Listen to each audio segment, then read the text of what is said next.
안녕하세요. 지조입니다. 엄마 연습과 패밀리스쿨 이야기 저자이면서 또 독서 영성 훈련으로 여러분들과 함께 독서로 영성 훈련을 하는 북 DTS라고 이름을 저희가 명명하면서 같이 공동체를 이루고 있는데요. 작년 1년 동안 12분이 같이 하셨고요. 올해는 저까지 포함해서 20명이 같이 1년 동안 주님 안에서 책 읽으면서 기도하면서 쓰면서 서로 세워가는 그런 공동체를 이루어 나가고 있습니다.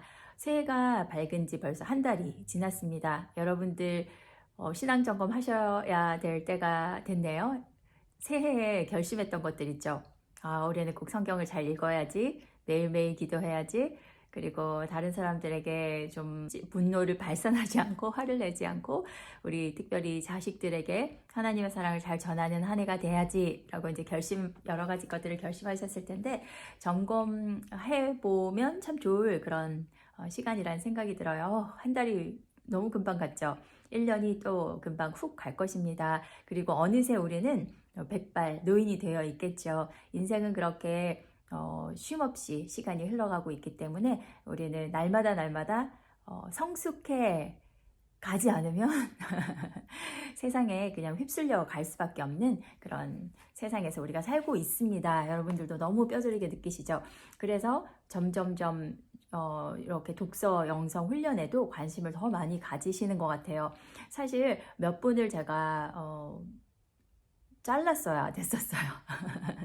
마음을 다 받고 싶지만 저희 또 공동체에 목표하는 바가 있기 때문에 20명 이상은 더 이상 받을 수가 없기 때문에 그 이후에 추가로 저 좀 들어가면 안 돼요 라고 말씀하신 분들이 있었는데 받지 못했고요. 그래도 제가 책 목록은 알려드렸어요. 저희가 1년 동안 같이 읽으면서 신앙 안에서 예수님 안에서 씨름하고 살아갈 그 책들을 여러분들도 꼭 같이 읽었으면 좋겠습니다. 그래서 저희 독서 영성 훈련에 참여하지 못하시는 분들이라도 책 목록이 궁금하시면 저에게 밑에 댓글을 달아주시든지 뭐 블로그로 연락을 하시든지 인스타로 연락을 하시든지 남겨주시면 제가 기꺼이 저희가 읽고 있는 책들의 목록을 알려드립니다. 여러분들 꼭 그렇게 같이 저희와 함께 1년 동안 신앙이 성숙해가는 그런 시간이 되면 좋겠습니다. 아내의 기도로 남편을 돕는다. 스토미 오마샨 목사님의 책으로 저희가 같이 남편을 위해서 계속 기도를 하고 있는데요. 오늘은 남편의 시련에 대해서 기도하는 날이더라고요. 인생을 살다 보면 너무나 많은 시련들이 있으시죠. 특별히 저희 공동체에도 남편이 아프신 분들, 그리고 어떨 때는 남편이 이렇게 병 치레를 하시다가 돌아가신 분도 계세요. 저도 어려서 아빠가 돌아가셔가지고 저희 어머니도 과부로 오랫동안 평생을 사셨는데요. 그런 인생에 예기치 못하는 시련들이 있습니다. 특별히 현대 세상을 살아가면서 우리 남편들에게도 적잖은 시련들이 찾아올 텐데 인생의 시련을 완전히 막을 수는 없더라고요. 아무리 신앙생활을 열심히 하고 우리가 하나님을 잘 믿는다고 해도 시련은 비켜갈 수 없다고 하십니다.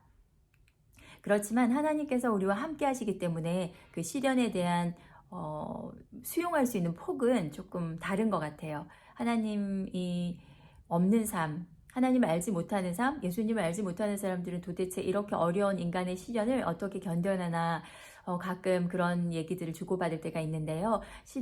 인간에게 시련이란 어렵죠. 견디기가 고통스럽고 힘들기 때문에 굉장히 어려운 문제인데요. 우리가 어떨 때는 시련이 왜 오는지, 지금 내가 당하고 있는 고통이 도대체 어디서 기인한 건지 이유조차 알 수 없을 때가 거의 99%인 것 같아요.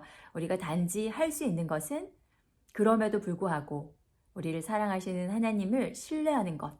내가 지금 한 치 앞을 내다볼 수 없지만 하나님은 먼 미래까지도 영원의 세계까지도 또 내가 볼 수 없는 전체적인 눈을 가지고 계시기 때문에 오직 그분을 신뢰하는 수밖에 없다는 생각이 들어요. 작고 큰 시련을 만날 때 특별히 신앙이 약하신 분들은 바로 떨어져 나가더라고요.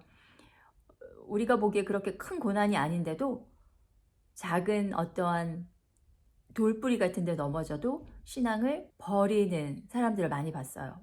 그리고 나서 생각해 보니까 저도 어렸을 때는 작고 큰 일들 앞에서 늘 무너졌던 저의 모습이 생각이 나네요.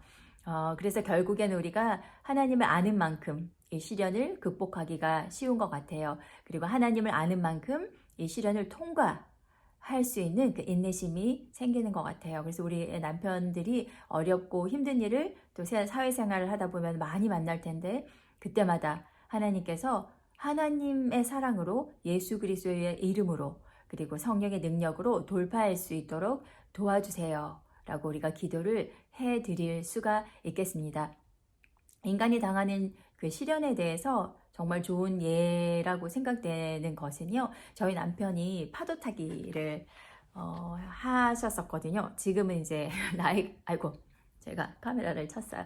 지금은 나이가 좀 이제 50도 넘고 그래서 파도 타기를 예전처럼은 잘 못하지만 예전에는 파도 타기를 열심히 하셨던 분이시잖아요. 저희 선교지에도 파도 타기를 소개해주고 그것을 통해서 이제 예수님의 사랑을 전하기도 하고 그랬었는데 파도 타기를 저도 약간 배웠었거든요. 결혼하고 초기에 임신할 때까지는 파도 타기를 배웠어요. 그때 제가 들었던 생각이 뭐냐면 내가 파도 타기를 30대가 아니라 20대에 배웠으면 진짜 즐기면서 잘했겠다라는 생각이 들었어요. 정말 멋있는 그런 스포츠라는 생각이 들었거든요. 그런데 여러분 생각해 보세요. 우리가 파도 타기를 하지 않는 사람들은 파도를 보면 위험한 것, 사람의 생명을 앗아갈 수 있는 것 이렇게만 볼 수 있는데요. 이 파도 타기를 하는 사람들은 다르더라고요. 눈이 보는 눈이 틀려요. 그 사람들은 파도를 이용해서 즐기는 거잖아요. 그래서 참 희한한 사람들이라는 생각이 드는 게 파도 타기를 하는 사람들은 태풍이 오는 날을 기다려요. 너무 신기하지 않으세요? 그리고 어떨 때는 정말 태풍 속에서 파도 타기를 하다가 죽는 사람도 있어요. 그런데도 그렇게 열광하면서 그렇게 스포츠를 하는 것을 보면 참 인간은 하나님께서 신비롭게 지으셨다라는 생각이 드는데요. 지금 말씀드리려고 하는 것은 여러분 인생의 파도가 막 올 때 큰 파도가 와요. 근데 그 파도를 미처 타지를 못했을 때 서퍼들이 어떻게 하는지 아세요? 서퍼들은 그 거대한 파도가 내 앞에 이렇게 막 다가오는데 그것을 정면으로 마주치고 돌파하지 않아요. 제가 그것을 보면서 영적인 원리를 깨달았어요. 파도가 크게 차오면 그 밑에 파도 밑으로 쑥 들어가요. 몸을 파도 안으로 아예 던져버려요. 무슨 말이냐면 인생의 역경이 찾아올 때, 인생의 시련이 찾아올 때 우리가 그것과 맞서 싸워서 이길 힘이 없어요. 겸손하게 그 밑으로 우리의 몸을 숙여서 들어가야지 통과할 수 있더라고요. 그래서 여러분 시련을 만나셨습니까? 남편이 시련을 당하고 계십니까? 어떻게 해야 되겠어요? 그 파도와 맞서서 싸우는 게 아니에요. 그 파도를 허락하신 하나님께 삿대질하면서 싸워선 이길 승산이 없어요. 우리는 하나님의 어떠한 거룩한 뜻이 있겠구나. 내가 알지 못하는 뜻이 계시겠구나. 그게 바로 겸손한 태도예요. 그리고 주님, 제가 이 모든 것들을 이해하지 못하지만 저에게 이 파도가 지나갈 때까지 주님의 날개 아래 제가 숨어 있도록 도와주시옵소서.